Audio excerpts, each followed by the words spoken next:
So periods வந்து முழுக்க முழுக்க ஓவரி சார்ந்தது. ஓவரியில ஒவ்வொரு மாதமும் வந்து ஒரு ஒரு கருமுட்டை வெளிய வரணும். நமக்கு ரிலீஸ் ஆகும். ஸோ சில சமயங்கள்ல 2 கருமுட்டை கூட ரிலீஸ் ஆகும்.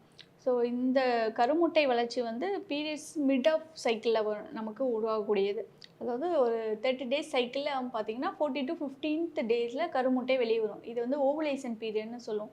இதுதான் நம்ம வந்துட்டு ஓவுலேஷன் டைம். இந்த டைம்ல வந்துட்டு ஒரு இன்டர்கோர்ஸ் பண்ணும்போது தான் வந்து அவங்களுக்கு ஒரு குழந்தை வந்து ஃபார்ம் ஆகும்.